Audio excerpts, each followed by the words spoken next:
Allahu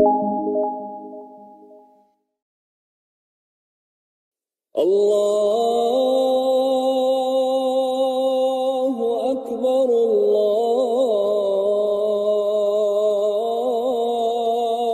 Akbar. Tiap masuk waktu sholat, adzan berkumandang dan membahana di cakrawala bumi Indonesia.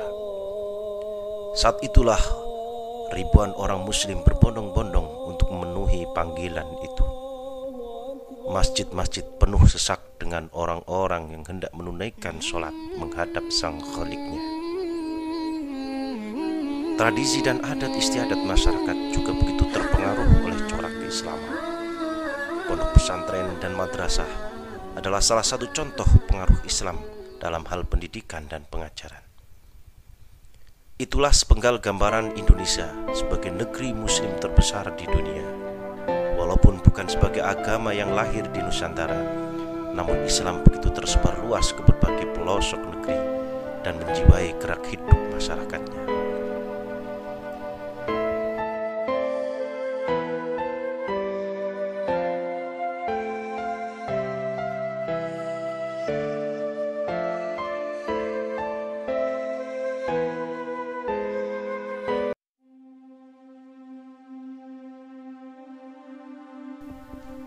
Jauh sebelum Islam datang, Nusantara adalah negeri yang terdiri dari gugusan ribuan pulau yang membentang dari Sabang sampai Merauke, menyimpan sejarah panjang jati diri bangsanya.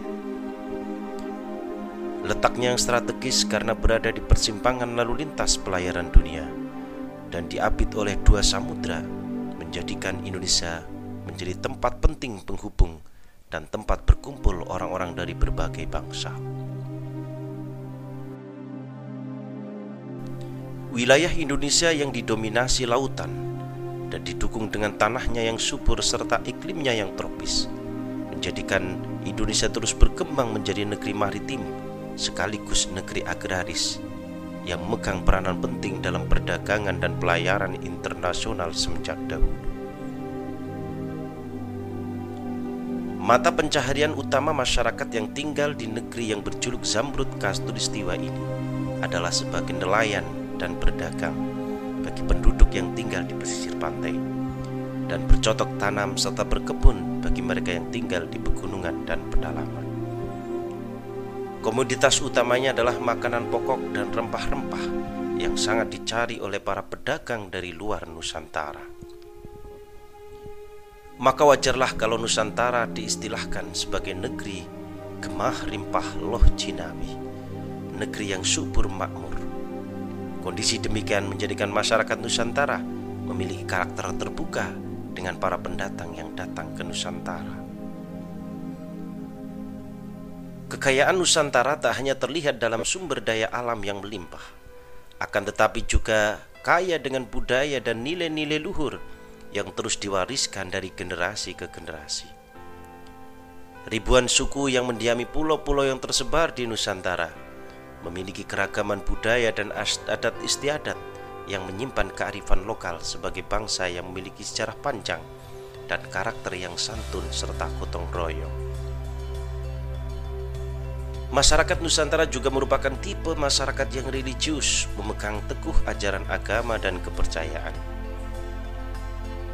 Sebelum agama-agama besar berkembang di Nusantara, tercatat masyarakat Nusantara sudah memiliki kepercayaan kepada entitas ketuhanan yang tercermin dalam keyakinan dan kepercayaan masyarakat lokal di berbagai daerah di Nusantara, seperti kepercayaan Kapitayan di Sunda, Kejawen di Jawa, dan ratusan kepercayaan lokal lainnya.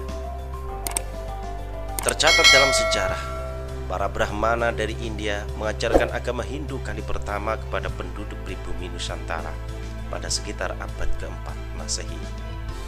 Tak lama kemudian berselang, disusul dengan datangnya para pendeta Buddha yang menyebarkan ajaran Siddhartha Buddha Gautama. Megahnya candi-candi dan pura menjadi saksi bahwa agama Hindu dan Buddha pernah menjadi agama yang banyak memiliki penganut di masyarakat Nusantara. Kedua agama ini pun tersebar cukup luas di Nusantara, mulai dari Sumatera, Jawa sampai di Kalimantan. dan telah banyak pula berpengaruh pada adat istiadat dan tradisi serta budaya masyarakatnya. Pengaruh di bidang seni misalnya dalam hal seni bangunan candi, pura dan nisan, serta bangunan istana kerajaan. Kesenian tarian, wayang dan musik gamelan merupakan contoh pengaruh dalam bidang seni. Sedangkan dalam tatanan sosial, kedua agama ini berpengaruh besar terhadap munculnya kasta atau kelas-kelas sosial seperti kelas Brahma, Ksatria, Waisya, Sudra. Pengaruh kedua agama tersebut juga besar dalam hal politik dengan melahirkan kerajaan-kerajaan besar di Nusantara yang mengadopsi agama Hindu dan Buddha dalam tatanan pemerintahan mereka.